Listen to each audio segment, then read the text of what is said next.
Didn't like my arms. Welcome again to 4020 Live. It is Monday the 27th of March, just to prove it is live. It is? It is. There's daylight, it's summertime, there's a blackbird on the window. You're supposed to salute them, I don't know, as long as it's not There's two of them. Oh, there's three of them now. Unless they're, if they leave the roof, does the empire collapse? All I know is magpies. One's not good, One but for two's sorrow, all right. two for joy, three for a girl, four for a boy. That's what Tommy Boyd taught me. Welcome to the programme. Rugby League talk between now and whenever we finish, which is another exciting week in which I felt very old because all the headlines about Mike Ford being involved in the ownership of Oldham spoke about his son. Well, I was remembering him as a player, of course. Phil's even older because now Jamie Peacock's son's playing. I know. You're going to get the rights to write his book. Buy them now. Get in early. Get in early. It just makes you feel old, doesn't it? But no, I think overall been quite a good week. The Oldham story is a good one. I don't know how much of that is down to, again, IMG bringing in new criteria and clubs looking at themselves and saying this is what we need to do. So moving to Boundary Park or back to Boundary Park, great. New ownership, talking about pulling in some of the famous people from Oldham who played the game as coaches. A bit of a feel-good factor. They won yesterday, which they may well have done anyway, but I think that's been a good news story. Cornwall winning their first home game. Good viewing figures for Channel 4 again. And I think we were just talking about it, that we mentioned on the show last week that perhaps there'd been a slight dip from the first couple of weeks and back on an upward curve. Yeah, I thought there were some good games at the weekend, entertaining. In particular, I thought the Wigan game was probably one of the highest quality games and entertaining games I've seen this year. And, I thought the Leeds game perhaps not quite as good in terms of quality, but for entertainment, it kind of had everything, didn't it? It had plenty of points, unlike Thursday and Friday, which I think as a neutral and probably a less of a rugby league fan that you're appealing to on terrestrial TV, I think that helps. And the score switched. People would have switched off at half time and then, tuned in the last few minutes and were surprised by the result. In fact, I watched the first half and then couldn't watch the second half, so I had to catch up with that. And I'd seen the result when I watched the second half, but it didn't spoil the entertainment. No. I thought it was a really good game. I think the other thing about that was it was enhanced by the atmosphere in the stadium, and to get again over 14,000 fans in when you're not relying on away supporters. Some offers to get people there who might not have normally gone, a different kick-off time on a lunchtime on a Saturday. Just that all lent to it. And again, you can have the best game, but if nobody's cheering, it's not quite the same as a crowd getting so heavily invested. I agreed. I tuned in. It lent to everything. When I tuned in at 12:45, I thought, oh no, it's going to be. There's hardly anybody in that north stand, and they were all having their brunch. Yeah. They all filtered through from the corporate areas. Yeah. Yeah. The food was too good. The prawn sandwich brigade. Yes, as Roy King would call them. Absolutely. So we'll start with Leeds then, because they beat Catalans. So Catalans' unbeaten run at the start of the season is over, which means that Warrington, it is their year, as some people have probably already written today or over the weekend, because they are still unbeaten. But although they are going to lose a player. They are going to lose a player, but it's still their year for now. They are the world champions as well, which we'll come to in a bit. But Leeds, as former world champions, having been deposed last week by Castleford, just shows the topsy-turvy nature of Super League this season and generally in the past few years. And also, for the people who say, the Championship's so unpredictable. Yeah, but so Super League as well. Old sport is unpredictable. What a comeback, again, in the second half from Leeds. Rowan Smith, obviously in the first half he's the worst coach ever, and in the second half he's great again. Clearly the first half there was an issue because they didn't have a captain and did short kick-offs, but the second half that didn't matter. I think that they won it during the period when Harry Newman was in the sin bin. It's not often when a team goes down to 12 men that they'll score 8 unanswered points, and that just seemed to lift everything.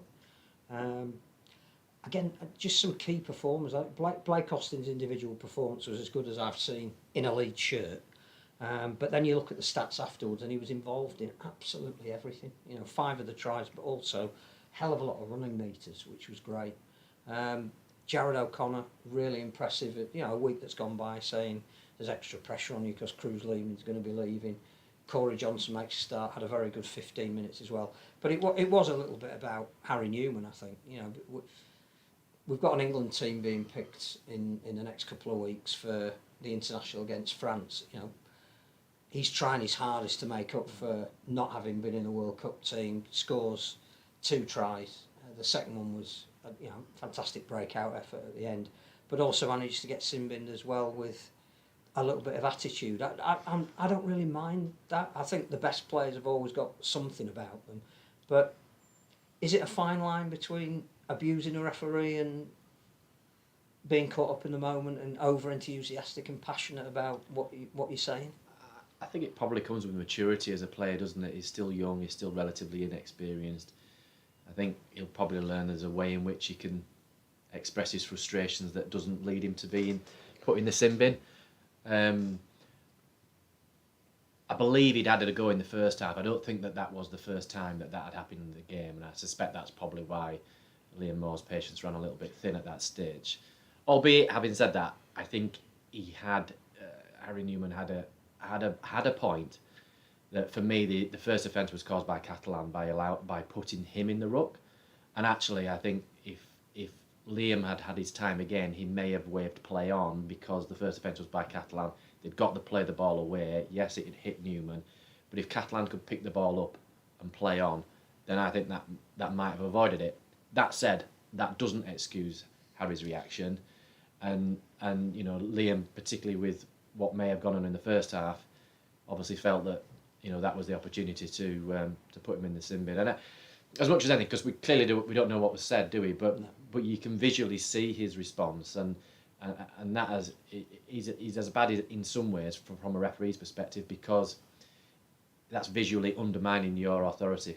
So I think with maturity he'll probably learn to deal with those situations differently. Well, I had a ban after getting sin-binned at St Helens last year for a similar offence. Yeah, that was worse. He's got to learn. He's clearly still in that learning process. £250 fine and no ban. About right, appropriate, what do you think? Well, it's in line with obviously with the changes that Match Review panel made. To be honest, I think it probably is appropriate for that.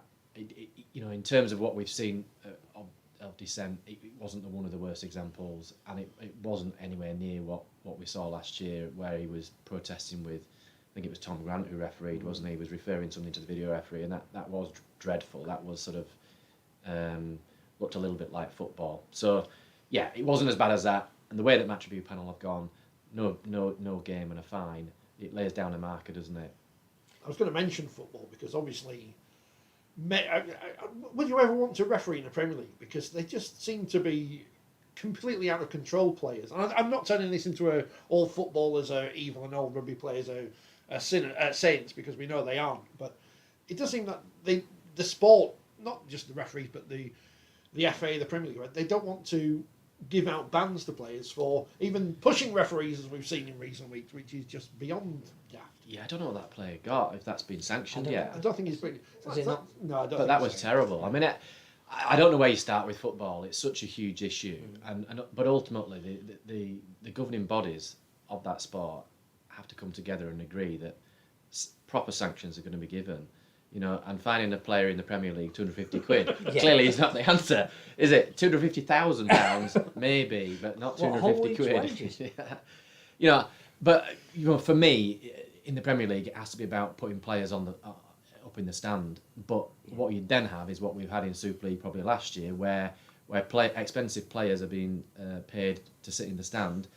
Club owners are not going to tolerate that. So they've got to find a balance, haven't they? But for me, I saw an example today on social media where there's somebody on a park field, a football park field, having a go at a referee, and somebody's filmed it on their phone or whatever. And once he realises he's being filmed, he stops doing it. Well, he shouldn't be doing it in the first place, should he?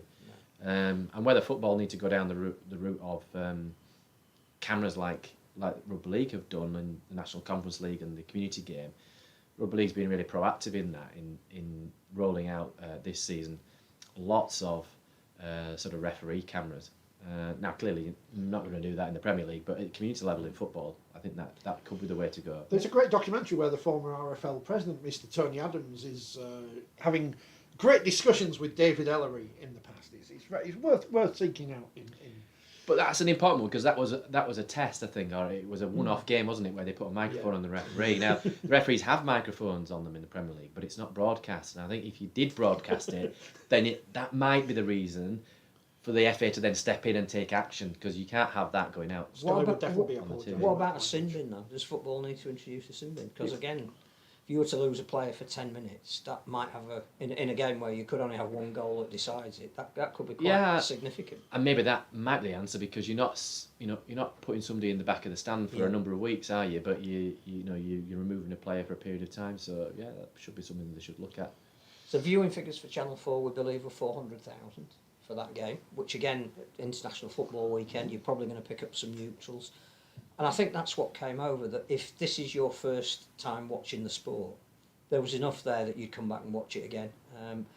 As you say, how do you measure quality? I think everybody that watched that was captivated. There was controversy about should Mitchell Pearce's try have been allowed. I don't know if we saw enough angles to have a view on that in real time in the ground. Looked as though, and I think even Sam Tompkins said it at half time, that had it been given the other way, very few people would have complained. But you had the tackle by Tetivano on Mike McMeekin, which was replayed loads of times on social media, and you ended with a length of the field try. It virtually it felt like this is a great advert for what we are. Agree, and it had the weather, didn't it? It had the sunshine, which I think and always helps. Different. It does help. And that lunch, it's funny talking to some of the players afterwards. They felt different playing at a lunchtime on a Saturday. Yeah. It's not the same as being on a wet ground on a Friday night. With under lights that probably aren't to specification. It felt like more of an occasion. Yeah, I agree. I mean, in terms of the Pierce try, it was a difficult decision. There's no doubt about that. Yeah. And I think without the live call, it probably becomes even more difficult. Yeah. Because you've no direction from the on-field. It went up as no try. So, for me, I think given it was a difficult decision, and you could probably argue the merits either way. Having said that, I was more on the side of no try than try, and given the live call of no try, I think I would imagine in the group review today they would have obviously discussed that, and they would have they've had to come to a conclusion whether it was right or wrong. I would have suggested that staying with the live call of no try would have probably been the right outcome, because you're allowed to make a second movement, but in the policy it talks about if the momentum of the tackle takes him into the in-goal area anyway, then that second movement becomes irrelevant. Well, his body never ended up in the in-goal area. It was always in the field of play. Now, you might argue that's because he had a tackler on him pulling him back, and the second movement was created by momentum. But for me, it's just all too technical. For me, it was no try. Liam Moram's got the moment of the match, didn't he, for having to go at Reece Martin's goal kicking. Yes, which again tells you the humour. Should he get a £250 fine for that? That's abusing a player.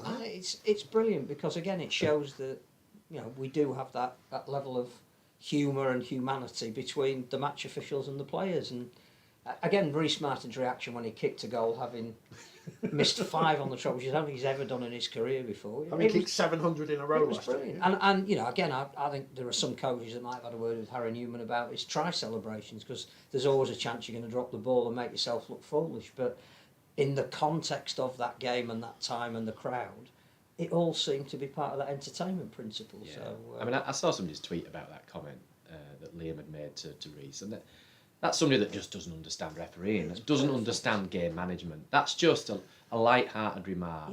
Yeah. You wouldn't say that if it was, you wouldn't be taking the mickey if they were 50-0 down or something. No, I think you've got to try and, as a referee, put across a bit of personality, and hopefully that's met with a good response either way. You pick your moments and you pick your players. Yeah. So I thought that was great. Everything about it, obviously, unless you're Catalan wanting to defend your unbeaten record. But I thought Steve McNamara was brilliant in the press conference. They had 3 really significant players who suffered injuries. I thought particularly Ben Garcia doesn't get the credit he deserves, but his post-contact meters are absolutely unbelievable. And for him to go off, as well as Tyrone May in particular, was having a real influence on the game. Gudimon never really got started. I think he could have said, "Oh, we had 3 players, our bench was down to 1," but he didn't. He was honest and said, the speed of the hurt us in the second half, and that's why we lost. So, for me, there were really no losers, and the television audience were the biggest winners. I'm indebted to Brian Smith, of course, and I love Ron Smith. He's great. He gives people plenty of stories, such as Jared O'Connor playing for the name on the front of his shirt rather than the back of it. And I'd already done a joke downstairs, which I can't repeat because I won't get the same reaction. But it was Leeds Building Society. That's the punchline. But at least it. So you did. You did. Yeah, Your reaction. It was a pointed remark, though, wasn't it? I picked up on Yeah. that. Yeah, it was a pointed remark, that one. I think It's all about the team. I don't know who is advising Cruz Leamy, and I don't know where he'll eventually end up. And it may well be that he feels personally he's in a better place because of all this. But where we sit at the moment, you would imagine if he was watching on his sofa on Saturday, he might be ringing his agent going, I think we could have made a mistake here. Well, he won't be in the England squad, will he? No. When's that now? But Jared O'Connor might. He might.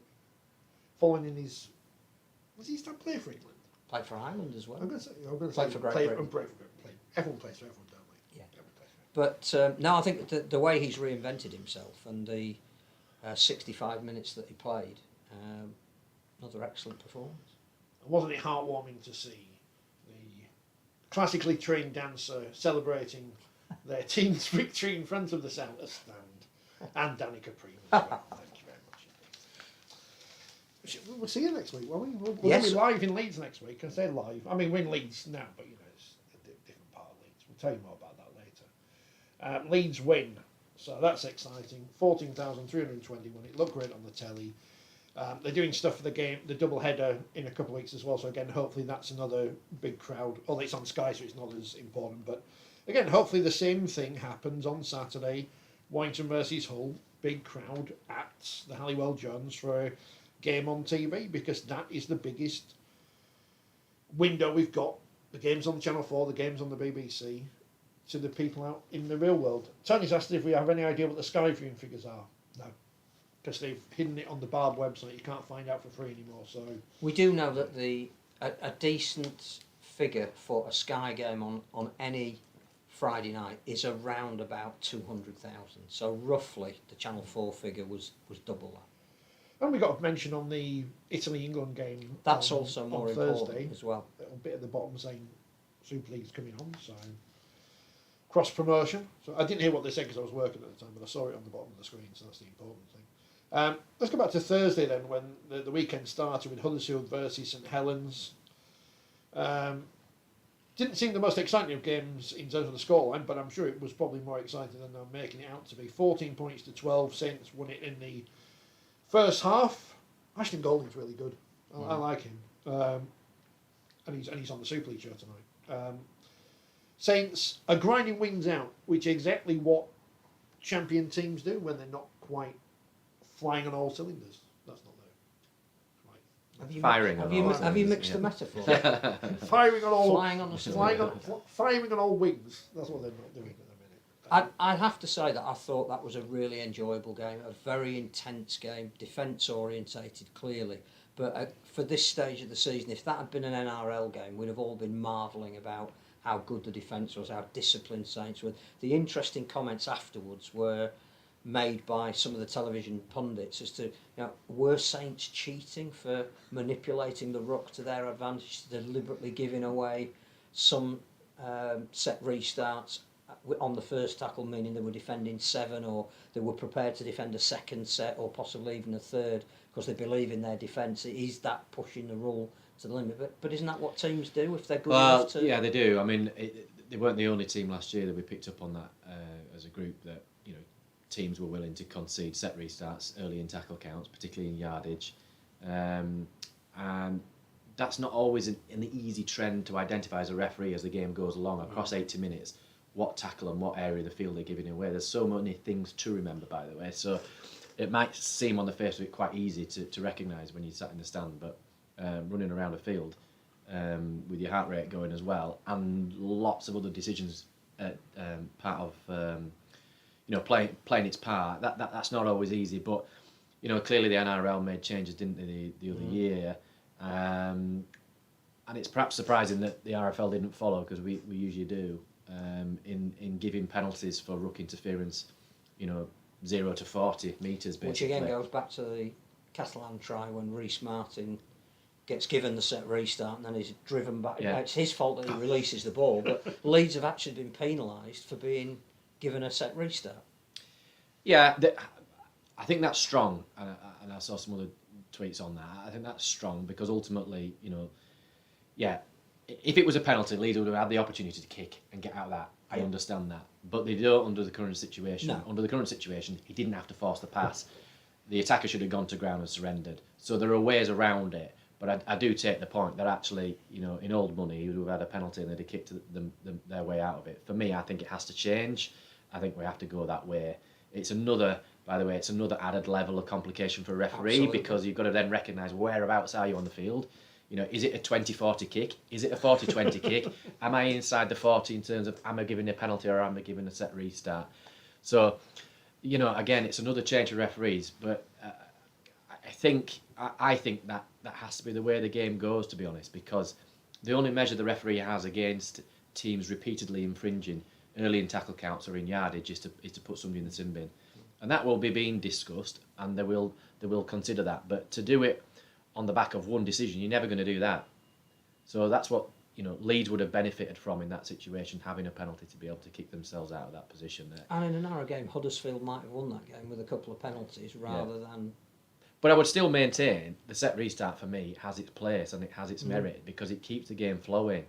And I don't think we would want to go back to days of giving penalties all the time, because then you're going back to the reason why set restarts were first brought in the first place, which was to create that flow. And then there was one in the Leeds game where Julian Busquets gave one away on the 5th tackle, and you could see his body language as soon as he gave it away, and it was a blindingly obvious set restart. He clearly held on far too long on what was a win, effectively. So the Leeds player had got himself on the front, landed on his front and head through the tackle. He'd clearly won that tackle and earned the right to play the ball. And Busquets wanted to slow it down. And you could see his body language when Liam waved 6 again on the 5th tackle. He was just deflated because they then had to defend without that break of a penalty kick to touch to where you can recover. You had to defend again, and that's why a set restart is good. So people who are talking about getting rid of set restarts, for me, that's totally wrong. But I think there are grounds to go down the NRL route, and that's not just because it's the NRL. It's because it has some merit. I think the big stat to come out of the game was Matty Lee's 68 tackles in 80 minutes. Yeah, impressive. Unbelievable. That is again England form. If we're talking about, I said it to that Scottish Rugby Union commentator. Love it. 68 in a year. Yeah. But a phenomenal effort, and because the Saints were prepared to defend that way, that's why they came out on top. And as you say, for Huddersfield, it must be a little bit deflating because they know they're getting there. They know they are competing with the top teams. So that's 2 games running at home where they've lost by the same margin, and they've got to nick one of those soon. To be genuine contenders, but yes. But who have Huddersfield played so far? They've certainly played Warrington at home and lost.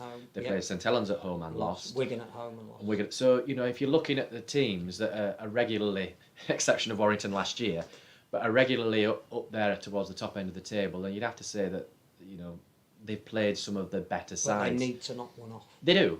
For their own. One concern I'd have is how many points have they scored? I'd be interested to see what the points difference is on the table, because I don't think they've scored an awful lot of points. No. The only one was it 8-0 at Wakefield. 84 points they've scored and 60 conceded. Yeah. They are the only team in the bottom half of the table with a positive points difference. The thing about they're defensively a really good side. They are defensively a really good side. It is about how, and even in the last 3 or 4 minutes when they were within 2 points, they couldn't create anything. Well, they're a fairly conservative. They play in a fairly conservative way because they're. Turns out, that certainly was last year, and I would imagine it'll be the same again. That Ian Watson talks about trusting in the process. The process must be that you complete your sets, which is a little bit boring, if I'm honest. But you do have to score. You've got to create something and not necessarily just rely on your last player. And I get that they've got Lola here and Farash to come back, which will help that. But Jake Connor coming in was quite rightly lauded and heralded in his second debut, and again another great news story. But it didn't change that way that they play. It's going to be very interesting to see how, when he's fully fit and playing 80 minutes, A, where he plays, and B, how he can have an impact on that area where clearly, I think Will Price is probably the most likely to create a score. He's not going to be there next year. So knowing Ian Watson, he's probably not going to trust everything to go through Will Price this year because it won't be there next year. But if 2 of your key playmakers are out, and your other one in Connor's just come back from a long term It's why absence. they're not scoring. Yeah, I think so. So but I think they do have to let the shackles off every now and again. yeah. Read cheating. Mark Winstanley. I have made complaints to Sky, the RFL and the Super League, but only Sky have replied with a half-hearted answer. It wasn't John Wilkin then, because he never condoned it. But I don't think it's cheating. I think every team with every coach has always tried to push the limits of whatever the laws is to suit their team. The one thing about St Helens is they are incredibly fit.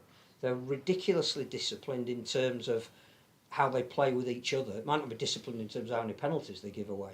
They know exactly what they're doing, and that it isn't that much of a risk to give away another set of 6 on their own line because they're so good at defending it. Yeah, they are prepared to concede set restarts. Now, as a referee, if you feel as though you're giving too many or in a short space of time and it's a tactic, then they will go to the sin bin. So that's the consequence. But they are prepared to do that because they know they can defend because they're fit. But you know that's the nature of sport, isn't it? You've got to push the boundaries and see how far those boundaries can be pushed before you face the consequences of it. Badger saying something funny about Jake Connor being overhyped by Sky. No comments. If you were to give me now £5 mythical pounds and say the grand finals between St Helens and Warrington, who's going to win, I know exactly where I put that £5, and I know exactly who the bookmakers will make favourites. We'll come on to Warrington in a moment. I think we said it the other week that the interesting test for Warrington will be when this initial wave of enthusiasm, excitement and victory, they suffer a defeat or they have a couple of injuries. Thomas McKaylee looks like it's going to be his last game. He's going back to the NRL. That may not disrupt them because they've still got Josh Maguire to come in. But the thing about that is you're starting to disrupt what has been a winning formula. So let's see how it goes. Josh Drinkwater didn't play this week and they still won convincingly. So that's a really good sign for Warrington. The concern is, and the crowd at Keighley is an outlier for many and various reasons against Bradford. I'm not saying that's not a great thing that they've achieved. Obviously it is. But that was a higher crowd than Huddersfield got against St Helens on Thursday night. It was higher than Wakefield had against Hull Kingston Rovers on Friday night. I know Wakefield haven't won a game and Hull KR do travel well. But that's going to be a concern that two clubs, and especially Huddersfield, who are up at the top end of the table or have been in recent years, and you can throw Salford into the mix as well. Two successful clubs in the last few years, and Wakefield, being beaten out by a team who's only just been promoted from League One. And I know there are reasons for the attendance this week at Keighley, but still, on bare facts and numbers, I'm not sure what those clubs can do to get people in. Because Huddersfield have tried the giveaway tickets for nothing, and it doesn't work, because as soon as you put them back up, people don't come and watch. Wakefield are trying to get a new stand. Well, they are building a new stand.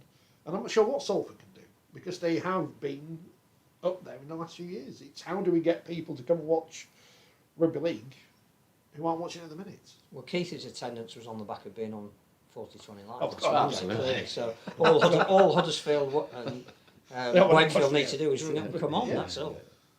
Michael, Well, you know, in terms of the Keighley game, it's the first time they've played Bradford in, how many years in a competitive fixture? So, you know, at Keighley as well, which would have... it's the first time they've ever beaten in Bradford's history. Yeah, the current Bradford, yeah. But did it go back to virtually the Second World War since... No, apparently it's the 70s. The initial stat that came out of the 40s or whatever, someone found the game in 1973 where they won 3-2 at Onslow. Right. Which must have been a great game. When Rugby League was great in the 70s. Was that a league game or a cup game? Apparently a league game, Well, yeah. So, anyway, it's a long It's a long time. It's a long time. Well done, Keighley. I have some sympathy with the likes of Huddersfield because I think, as you say, that what more can they do other than be a successful team? Well, what more they probably can do, and I know they are trying to do, and I don't know how easy it is to do, is sell the game in the schools, have a foundation that goes out there in the community. There aren't that many amateur teams that play directly in the Huddersfield area, and the ones that there are linked in with the club. But it's not like you've got 70 community clubs around you, because you start to move into Halifax territory. So although Sidall isn't that far away, it isn't a Huddersfield club. I mean, I don't know traditionally whether Huddersfield ever had big crowds. How many decades they did it have with to a go team back? of all talents around about the First World War. Yeah, well, you know, I definitely wasn't alive then.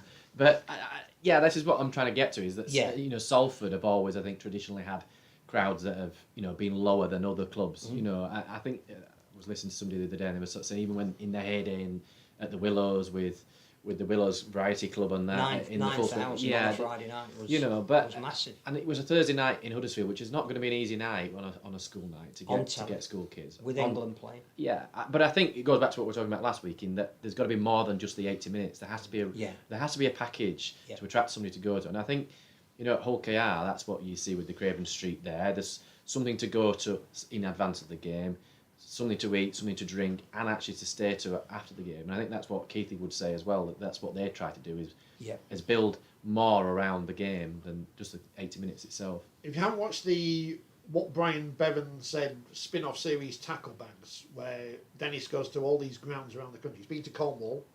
He's been to watch a rugby union game at Exeter. I think he had to take a mortgage out to go there. He went to Hull KR and enjoyed Craven Street.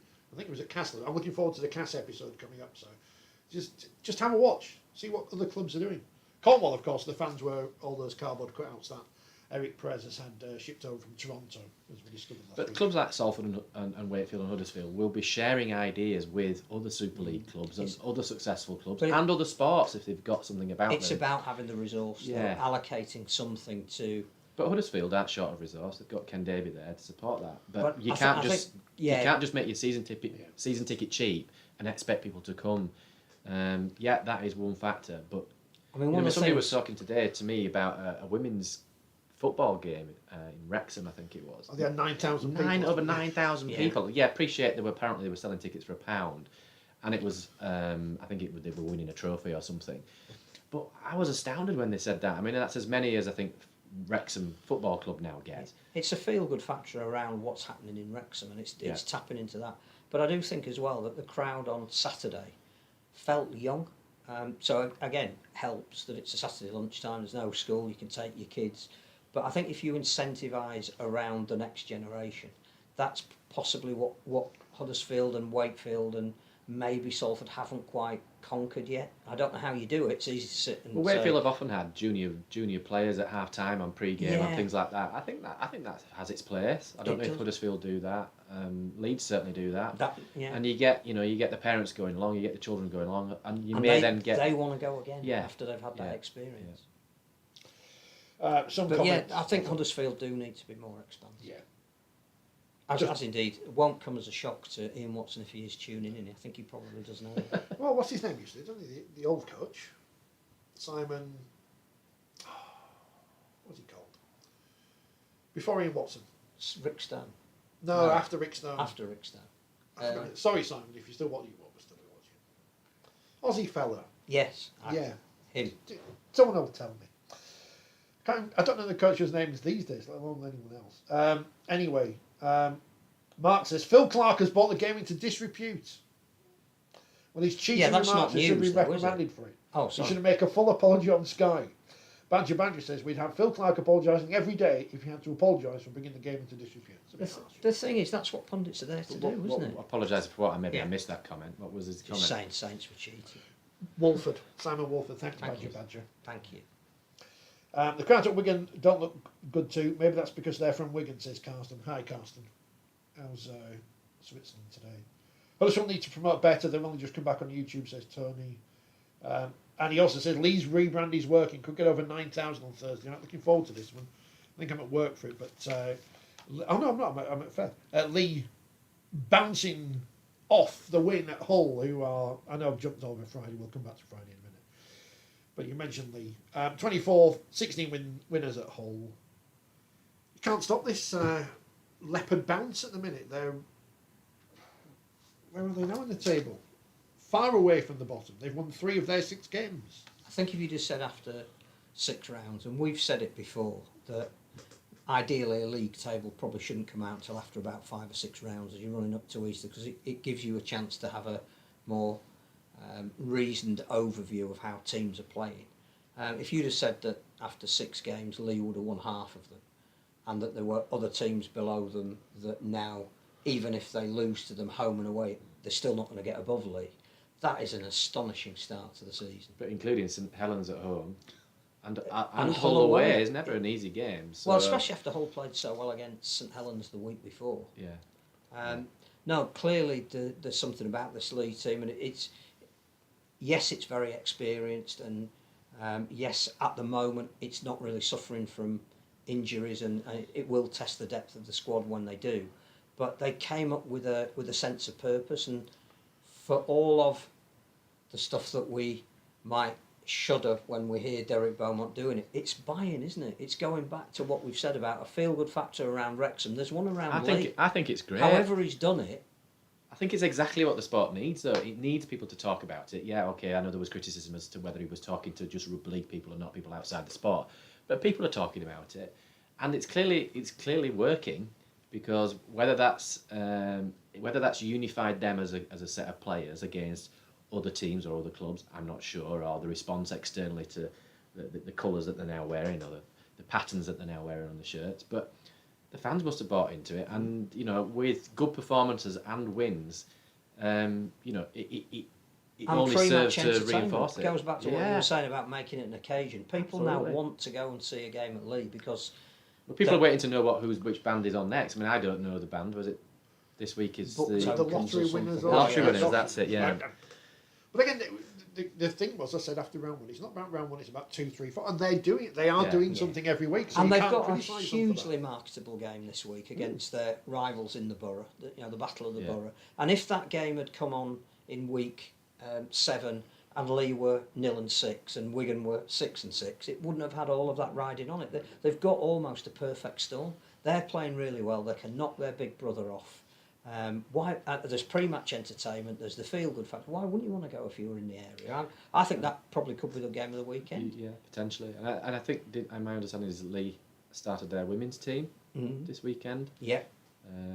So positive steps, I think. Yeah, and they've got a good ground in terms of modern amenities.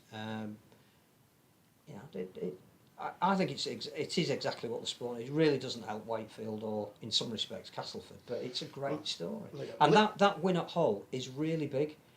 Clearly, we need to talk about what may or may not be going on at Hull, and the role now that Tony Smith has in not just taking on a club with potential, but one that isn't already in six games fulfilling that potential.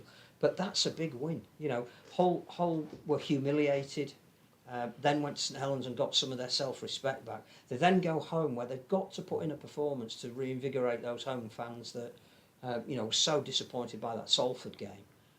And Leigh beat them and were 16-0 up early on and were in total control of that game all the way through it, listening to the radio commentary, which that can only be full credit to Leigh. Absolutely, but I think it goes back to what I said last week, that for me, and you're asking probably a lot here for Hull FC fans to be patient, because they probably feel they've been patient for a number of years.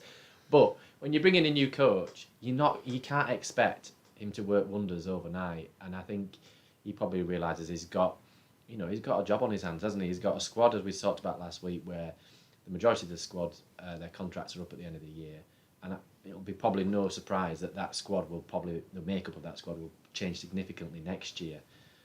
So this year is very much about trying to do as well as they possibly can do. They do look very much like Warrington did this last year. As the season went on, it was harder and harder for them to coalesce a group of people, most of whom knew they weren't going to be there this year. Castleford have got the same issue, that a lot of players who are coming out of contract at the end of the season, you just look at the way both teams are playing at the moment, and I'd never having been a player or understood what it's like to have your livelihood questioned. I don't know how easy it is to all be singing off the same hymn sheet, but it can't be, as a coach, an easy environment to get your message across. No, probably not. Especially if the coach has already told some of them that he doesn't rate them, they're not going to be there next year. I don't imagine those conversations will have taken place yet. I think you'd be foolish if you did. I suspect agents are pushing for answers on... Probably. Because they need to know by May I think if you're a coach, you're saying, well, players need to prove themselves, don't they? And then, they make the decision easier for the club. So, looking at Castleford and looking at Hull, they both put in good performances the week before, and then they both put in poor performances this week. So, again, it's what we said about consistency, or rather inconsistency. And those teams that are probably going to finish lower down the table are going to be more inconsistent. Well, Wakefield are consistent, and It's got a bit of a feeling at the minute of Halifax 2003, especially with the half-built stand. At least it's going to get finished, but it is a concern.